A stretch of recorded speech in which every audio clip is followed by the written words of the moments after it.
ಹೊಲಸು ಸೊಗಸೆ ಹೊಲಸು, ಹೊಲಸೆ ಸೊಗಸು, ಸೊಗಸೆ ಹೊಲಸು, ಪುಂಡಪುರವಾದ ಅದಿರಲಿ ಅಂತ ಹೇಳಿದೆ ಅಷ್ಟೇ. ಆಯಿತು. ಆಮೇಲೆ ಕೊನೆಗೆ ಬರಲೇಬೇಕು, ಇಲ್ಲಿಯವ್ರು ಭಾಳ ಕಷ್ಟ. ಆ ಕಡೆ ಎಲ್ಲ ಊಟದ ವಾಸನೆ ಬರ್ತಾ ಇದೆ. 13ನೇ ಪದ್ಯ, 13ನೇ ಪೇಜು, 652ನೇ ಪದ್ಯ. ಇದು ನಾವು ಅರ್ಥ ಮಾಡೋದು ಸುಲಭ. ಇದು ಅನ್ನದಾತುರಕ್ಕಿಂತ ಚಿನ್ನದಾತುರ ತೀಕ್ಷ್ಣ. ನೀವು ಆಲೋಚನೆ ಮಾಡ್ಕೊಳ್ಳಿ, ಅದೇ ನಮ್ಮಲ್ಲಿ ಇದೆಯಾ ಅಂತ. ಅದೇ ಗ್ರೇಡಲ್ಲಿ ಇರ್ಬೋದು ನಾವು. ಅನ್ನದಾತುರಕ್ಕಿಂತ ಚಿನ್ನದಾತುರ ತೀಕ್ಷ್ಣ, ಚಿನ್ನದಾತುರಕ್ಕಿಂತ ಹೆಣ್ಣು ಗಂಡುಲವೋ. ಮನ್ನಣೆಯ ದಾಹ ಈ ಎಲ್ಲ ಕಂ ತೀಕ್ಷ್ಣತಮ, ಮನ್ನಣೆಯ ದಾಹ ಈ ಎಲ್ಲ ಕಂ ತೀಕ್ಷ್ಣತಮ. ತಿನ್ನುವುದ ಆತ್ಮವನೇ ಮಂಕುತಿಮ್ಮ. ಒಳ್ಳೆ ಉಂಟು. ಅನ್ನದಾತುರಕ್ಕಿಂತ ಚಿನ್ನದಾತುರ ತೀಕ್ಷ್ಣ. ಅನ್ನದ ಆಹಾರ ಏನೇ ಉಪಯೋಗಿಸ್ತೀವೋ ಸುಖವಾಗಿರ್ತಕ್ಕಂಥ ಸೌಲಭ್ಯಗಳು ಎಲ್ಲವಕ್ಕೂ ಸೇರಿಸಿ ಅನ್ನ ಅಂತ ಹಾಕ್ಕೊಳ್ಳೋಣ. ಚಿನ್ನದಾತುರ ಅಂದರೆ ಹಣ ಬೇಕು, ಮನೆ ಬೇಕು, ಆಸ್ತಿ ಬೇಕು ಇತ್ಯಾದಿ ಎಲ್ಲ ಸೇರಿ ಚಿನ್ನ. ಚಿನ್ನ ಬರೀ ಚಿನ್ನ ಅಲ್ಲ, ಮನೆ ವಸ್ತು ಇತ್ಯಾದಿಗಳೆಲ್ಲ ಸೇರಿಸಿ. ಅದೆಲ್ಲ ಜೊತೆಗೆ ಹೆಣ್ಣು ಗಂಡು ಒಲವು, ಹೆಣ್ಣು ಗಂಡಿನ ಪ್ರೀತಿ ಅದಕ್ಕಿಂತ ತೀಕ್ಷ್ಣ. ಇವತ್ತೆಲ್ಲ ಕಥೆಗಳು ನೋಡಿದ್ರಿ, ಸಿನಿಮಾ ನೋಡಿದ್ರಿ, ನಾಟಕ ನೋಡಿದ್ರಿ, ಎಲ್ಲರ ಮನೆಯಲ್ಲೂ ನೋಡಿದ್ರಿ. ಏನೋ ಮಾಡಕ್ಕೆ ನನಗೆ ಹಿಂಗೆ ಆಗೋಯ್ತು, ಸರಿ ಆಯಿತು ಅಷ್ಟೇ, ಏನೋ ಮಾಡೋಕ್ಕಾಗಲ್ಲ. ಅವ್ರ ಮೇಲೆ ಹಿಂಗಾದಂತೆ ನಿಮ್ಮಲ್ಲೂ ಅದೇ ಆಗದೆ, ನೆಕ್ಸ್ಟ್ ಹೇಳೋಕ್ಕಾಗಲ್ಲ. ಅವ್ರ ಮೇಲೆ ಹಿಂಗಾದಂತೆ ಅನ್ಬೇಕಾಗಿಲ್ಲ, ನಿಮ್ಮಲ್ಲೂ ಅದೇ ಕಥೆನೆ, ಅದೇ ಪರಿಸ್ಥಿತಿ. ಬಹಳ ಕಡೆ ನೋಡಿ ಸಾಕಾಗ್ಬಿಟ್ಟಿದೆ. ಅದಕ್ಕೆ ಹೌದಾ ಸುಮ್ಮನಿರೋದು ಒಳ್ಳೇದು. ಏನಾದರೂ ಆಗಿಲ್ಲ, ಏನೋ ಆಯ್ತಲ್ಲ ಆಗಲಿ ಬಿಡಬೇಕು, ಅಷ್ಟೇ ಬಯಸು, ಇಲ್ಲಿಯವರು ಅನುಭವಿಸ್ತೀವಿ ಅಷ್ಟೇ. ಮನ್ನಣೆಯ ದಾಹ ಈ ಎಲ್ಲ ಕಂ ತೀಕ್ಷ್ಣತಮ. ಮುಂದೆ 661ನೇ ಪದ್ಯ, 14ನೇ ಪುಟ. ತುಂಬಾ ಅಗತ್ಯ, ತುಂಬಾ ಒಳ್ಳೆಯ ಪದ್ಯ ಇದು. 661. ಕೆಲವರು ಪದ್ಯ ಓದ್ತೀರಿ, ಯಾವ ಕೊನೆ ಬರುತ್ತೋ ಗೊತ್ತಲ್ಲ, ಹೊಟ್ಟೆ ಹಸಿವಾಗ್ತಿದೆ ಅಂತ ಅನ್ಕೋತಾ ಇದ್ದೀರಿ, ಗೊತ್ತಾಗಿದೆ. ದಯಮಾಡಿ ಆದಷ್ಟು ಬೇಗ ಮುಂದಕ್ಕೆ ಹೋಗ್ತೀನಿ. ಈಗ ಹೆಚ್ಚು ವ್ಯಾಖ್ಯಾನ ಮಾಡಕ್ ಹೋಗಲ್ಲ. ಇದು ನಮ್ಗೆಲ್ರಿಗೂ ಬೇಕಾಗಿರುವಂತಹದ್ದು. ಪ್ರತಿನಿತ್ಯ ನಾನು ಅನ್ಕೋತಾ ಇರ್ತೀನಿ, ಎಲ್ಲರೂ ಅನ್ಕೋಬೇಕಾದ ಪದ್ಯ ಇದು. ಇಳೆಯಿಂದ ಮೊಳಕೆ ಹೊಗೆ ಬಂದು ತಮಟೆಗಳಿಲ್ಲ, ಇಳೆಯಿಂದ ಮೊಳಕೆ ಹೊಗೆ ಬಂದು ತಮಟೆಗಳಿಲ್ಲ. ಫಲಮಾಗುವೊಂದು ತುತ್ತೂರಿದನೇ ಇಲ್ಲ, ಫಲಮಾಗುವೊಂದು ತುತ್ತೂರಿದನೇ ಇಲ್ಲ. ಬೆಳಗೀವ ಸೂರ್ಯ ಚಂದ್ರರದು ಸದ್ದಿಲ್ಲ, ಬೆಳಗೀವ ಸೂರ್ಯ ಚಂದ್ರರದು ಸದ್ದಿಲ್ಲ. ಹೊಲಿ ನಿನ್ನ ತುಟಿಗಳನ್ನು ಮಂಕುತಿಮ್ಮ. ಬಹುಶಃ ಇವಾಗ ಅರ್ಥವಾಗ್ಬಿಡುತ್ತೆ, ವ್ಯಾಖ್ಯಾನವೇ ಬೇಡ, ಹೌದಾ? ಅದು ಉದಾಹರಣೆ ಕೊಟ್ಟಿದ್ದಾರೆ. ಅದು ಯಾವುದ್ರಲ್ಲಿ ಇರುವಾಗ ನಾವ್ಯಾಕೆ ಮಾಡಬೇಕಾಗಿದೆ, ಬೇಡ. ಅದಕ್ಕೆ ವ್ಯಾಖ್ಯಾನ ಬೇಕಿಲ್ಲ, ಅರ್ಥವಾಗುತ್ತೆ. ನಾನು ಹೊಲಿ ನಿನ್ನ ತುಟಿಗಳನ್ನು ಬೇಡಿರೋದ್ರಿಂದ ಆ ಭಾಗ ತೀರ್ಸ್ಬಿಡ್ತೀನಿ. ಈ ಮುಂದೆ 15ನೇ ಪುಟ, 719ನೇ ಪದ್ಯ. ತಲೆಪಾಗಿ ನೊಳಗೊಳಗ ಪಂಚೆ ನಿರಿಯೊಳ ಹರಕ, ತಲೆಪಾಗಿ ಒಳಗ ಪಂಚೆ ನಿರಿಯೊಳ ಹರಕ. ತಿಳಿಸುವೆಯ ರಜಕಗಲ್ಲದೆ ಲೋಗರಿಂಗೆ. ಅಳಲು ದುಗುಡಗಳ ನಿನ್ನೊಳಗೆ ಬೈತಿಡದೆ, ಅಳಲು ದುಗುಡಗಳ ನಿನ್ನೊಳಗೆ ಬೈತಿಡದೆ. ನೀನ್ ಇಳೆಗೆ ಹರಡುವುದೇಕೋ ಮಂಕುತಿಮ್ಮ. ಹೊಸ ಪದ್ಯ. ತಲೆಪಾಗುಂದ್ರ ಪೇಟ ಬಹಳ ಚೆನ್ನಾಗಿದೆ. ಪೇಟ ಮದುವೆ ಸಮಯ ಕೊಟ್ಟಿದ್ದು, 25 ವರ್ಷ ಆದ ಮದುವೆ ಆಗಿ ಅವ್ರು ಕೊಟ್ಟು ಪೇಟನೇ ಮೊದಲೇ ಇಟ್ಕೊಂಡಿದ್ದಾರೆ, ಊಟಕ್ಕೆ ಸಿಗಿಸಿದ್ದಾರೆ. ಅದ್ರ ಮೇಲೆ ಒಳಗದ್ರೊಳಗಲ್ಲ ಧೂಳು ಹೊಡಿತಾ ಇರ್ತಾರೆ, ತಿರುಗಿಸ್ ನೋಡಲ್ಲ. ಒಳಗಡೆ ಗೊಬ್ಬು ನಾತ ತಿರುಗಿಸ್ ನೋಡುವಂಗಿಲ್ಲ. ಹೌದಿವ?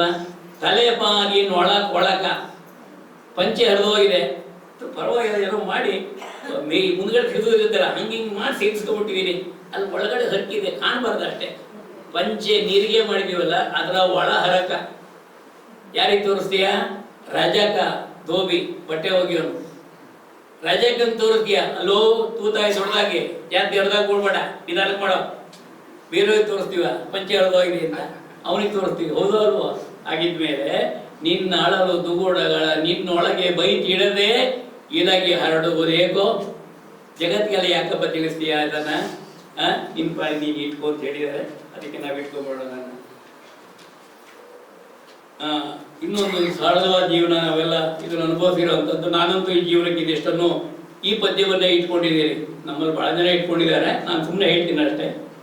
ನಾವು ಹೇಗಿರಬೇಕು ಇಷ್ಟೇ, ತುಂಬ ಸುಲಭವಾಗಿ ತುಂಬ ಚೆನ್ನಾಗಿ ಕೊಟ್ಟಿದ್ದಾರೆ. ಅಷ್ಟೆಲ್ಲ ಕೇಳಿದ ಮೇಲೆ ನೋಡಿ ಒಂದೆರಡು ಸರಿ ಓದ್ಕೊಳ್ಳಿ ಗೊತ್ತಾಗತ್ತೆ. ಒಮ್ಮೆ ಹೂದೋಟದಲ್ಲಿ, ಒಮ್ಮೆ ಕೆಳಕೂಟದಲ್ಲಿ, ಒಮ್ಮೆ ಸಂಗೀತದಲ್ಲಿ, ಒಮ್ಮೆ ಶಾಸ್ತ್ರದಲ್ಲಿ, ಒಮ್ಮೆ ಸಂಸಾರದಲ್ಲಿ, ಮತ್ತೊಮ್ಮೆ ಮೌನದಲ್ಲಿ, ಒಮ್ಮೆ ಸಂಸಾರದಲ್ಲಿ, ಮತ್ತೊಮ್ಮೆ ಮೌನದಲ್ಲಿ, ಬ್ರಹ್ಮಾನುಭವಿಯಾಗೋ ಮಂಕುತಿಮ್ಮ. ಶರ್ಮಾಜಿ ಬಹಳ ವಾಚ್ ನೋಡ್ತಾ ಇದ್ದಾರೆ, ಪಶುವೈದ್ಯರು ಪಾಪ. ಶರ್ಮಾಜಿಗೆ ಬಹಳ ಜನ ವಾಚ್ ನೋಡ್ತಾ ಇದ್ದಾರೆ, ಪಶುವೈದ್ಯನ ಅನ್ಕೊಂಡು ಬೇಗ ಮುಗಿಸ್ಬಿಡ್ತೀವಿ. ನೋಡಿ, ಇದಿಷ್ಟು ನಮ್ಮ ಜೀವನದಲ್ಲಿ ಅಳವಡಿಸ್ಕೊಂಡ್ರೆ ಬೇಕಾದಷ್ಟಾಯ್ತು. ನಾನು ಪ್ರತಿ ವರ್ಷ ಮಾರ್ಚ್ನಲ್ಲಿ 9ನೇ ತಾರೀಕು ನನ್ನ ಮದುವೆ ಆದ ದಿವಸ 9 ಮಾರ್ಚ್ 1972 ಮದುವೆ ಆಗೋ ಎಷ್ಟೋ ವರ್ಷ, 50 ವರ್ಷ ದಾಟ್ತು. ಈಚಿ ವರ್ಷಗಳಲ್ಲಿ ಅರುಣ್ ಲೀವ್ ಇರುತ್ತಲ್ಲ, ಅದರ ಎಷ್ಟೋ ಜನ ಕ್ಯಾಶ್ ಮಾಡ್ಕೋತಾರೆ. ನಾನು ಅರುಣ್ ಲೀವ್ ಕ್ಯಾಶ್ ಮಾಡ್ಕೊಳ್ಳಲ್ಲ, ಅರುಣ್ ಲೀವ್ ಉಪಯೋಗಿಸ್ಕೊತೀನಿ. ಅರುಣ್ ಲೀವ್ ಕೊಟ್ಟು ಅಪ್ಲೈ ಮಾಡಿ ಪ್ರಿನ್ಸಿಪಾಲ್ಗೆ ಪ್ರತಿ ವರ್ಷವೂ 3 ದಿವಸ ಇದಕ್ಕೆ ಊಟಿಗೆ ಹೋಗ್ತಾ ಇದ್ದೀನಿ. ಪ್ರತಿ ವರ್ಷವೂ. ಈ ವರ್ಷ ಹೋಗಿಲ್ಲ, ತೊಂದರೆ ಆಗಿದೆ. ಹಾಕೋತಾರೆ ಇವ್ರು ಬಾಟ್ಲಪುರ ಇತ್ತಲ್ಲ, ಹೋಗಿಲ್ಲ. ಮುಂದಿನ ತಿಂಗಳು ಹೋಗ್ತೀನಿ. ಯಾಕೆ? ಹೂದೋಟದಲ್ಲಿ ಒಂದೇ ಕಡೆ ಎಲ್ಲ ಲಾಲ್ಬಾಗ್ ಹೋದ್ರು ಸಾಕು, ಕಬ್ಬನ್ ಪಾರ್ಕ್ ಹೋದ್ರು ಸಾಕು, ಕೆಮ್ಮಣ್ಣಗುಂಡಿ ಹೋದ್ರು ಸಾಕು, ಸಂತೋಷ. ವರ್ಷಕ್ಕೆ ಒಂದ್ಸರಿ ಅದು ಕಡೆ 1-2 ದಿವಸ ಹೋಗಿ ಬಂದ್ಬಿಡೋಣ. ಒಮ್ಮೆ ಹೂದೋಟದಲ್ಲಿ, ಒಮ್ಮೆ ಕೆಳಕೂಟದಲ್ಲಿ, ಇದೆ ಕೆಳಕೂಟ, ಒಮ್ಮೆ ಕೆಳಕೂಟದಲ್ಲಿ, ಮುಂದೆ ಶಂಕರ ಜಯಂತಿ, ಒಮ್ಮೆ ಸಂಗೀತದಲ್ಲಿ, ಒಮ್ಮೆ ಸಂಸಾರದಲ್ಲಿ, ಇಲ್ಲಿ ಬಂದಿರೋ ಸಂಸಾರ ಹೇಳ್ಕೊತೀವಿ. ಮತ್ತೊಮ್ಮೆ ಇಷ್ಟೆಲ್ಲ ಆದ್ಮೇಲೆ ಮನೆಗೆ ಹೋದ್ಮೇಲೆ ಸಂಧ್ಯಾವನೆ ಮಾಡಿದ್ದಾದ್ಮೇಲೆ ಮತ್ತೊಮ್ಮೆ ಮೌನದಲ್ಲಿ.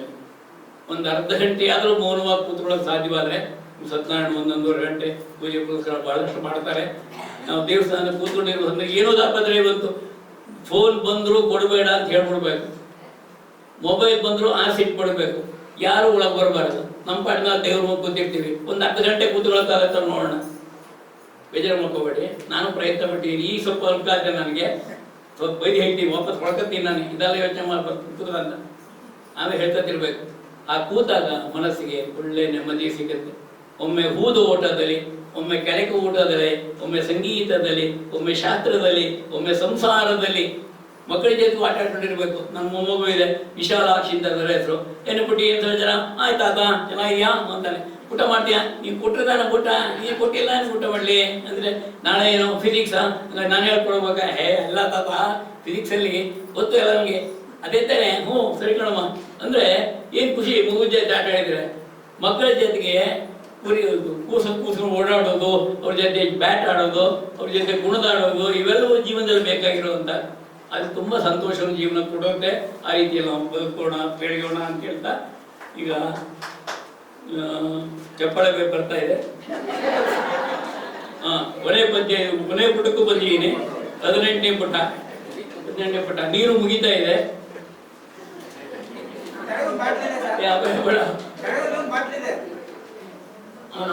ರಾಜ್ಯ ಕೊಟ್ಬಿಡ್ತಾನೆ ನಾವೆಲ್ಲ ತಿಳಿಸಾಗಂತ. ಇದು ಎಲ್ರಿಗೂ ಪರಿಚಯ ಇರುವಂತ ಒಳ್ಳೆ ಪದ್ಯ. 917ನೇ ಪದ್ಯ. ಅದಾದ ಮೇಲೆ 945ನೇ ಪದ್ಯ ಕೊನೆ. ಅಂದ್ರೆ ಸಂತೋಷವಾಗಿ ಸ್ವಲ್ಪ ಪರವಾಗಿಲ್ಲ. ನಗುವು ಸಹಜದ ಧರ್ಮ, ನಗಿಸುವುದು ಪರಧರ್ಮ, ನಗುವ ಕೇಳುತ್ತ ನಗುವುದು ಅತಿಶಯದ ಧರ್ಮ. ನಗುವು ಸಹಜದ ಧರ್ಮ, ನಗಿಸುವುದು ಪರಧರ್ಮ, ನಗುವ ಕೇಳುತ್ತ ನಗುವುದು ಅತಿಶಯದ ಧರ್ಮ. ನಗುವ ನಗಿಸುವ ನಗಿಸಿ ನಗುತ್ತ ಬಾಳುವ ವರವ, ನಗುವ ನಗಿಸುವ ನಗಿಸಿ ನಗುತ್ತ ಬಾಳುವ ವರವ, ಬಿಗೆ ನೀನು ಬೇಡಿಕೊಳ್ಳೋ ಮಂಕುತಿಮ್ಮ. ನಗುವು ಸಹಜದ ಧರ್ಮ. ನಗುವುದು ಅಂದ್ರೆ ಸಂತೋಷ ಪಡುವುದು ಅಂತ ಅರ್ಥ ಮಾಡ್ಕೋಬೇಕು. ಬರೀ ಹಾ ಹಾ ಹಾ ಅಂತಲ್ಲ, ಅದು ಗುಂಡಪ್ಪನವ್ರು ಬರೆದಿರುತ್ತಲ್ಲ. ನಗುವುದು ಅಂದ್ರೆ ಸಂತೋಷ ಪಡುವುದು, ಮನಸ್ಸಿಗೆ ನೆಮ್ಮದಿ ಕೊಡುವುದು. ಯಾವುದು? ಸಹಜದ ಧರ್ಮ. ಧರ್ಮ ಅಂದ್ರೆ ರಿಲಿಜಿಯನ್ ಅಲ್ಲ, ಅದ ಜೀವನ ವಿಧಾನ, ಜೀವನ ಧರ್ಮಯೋಗ ಅಂತಾನೆ ಭಗವದ್ಗೀತೆ ಕೊಟ್ಟಿದ್ದಾರೆ ಅವರು. ಜೀವನ ಧರ್ಮಯೋಗ ಅಂತ. ಅದೇ ರೀತಿ ಧರ್ಮ ಅಂದರೆ ಜೀವನ ನಡೆತಕ್ಕಂಥ ರೀತಿ ಹೇಗಿರಬೇಕು. ನಗುವು ಸಹಜದ ಧರ್ಮ, ನಗಿಸುವುದು ಪರಧರ್ಮ, ಸಂತೋಷ ಪಡಿಸುವುದು ಪರ ಅಂದ್ರೆ ಇನ್ನೊಬ್ಬರಲ್ಲ, ಹೆಚ್ಚಿನ ಧರ್ಮ.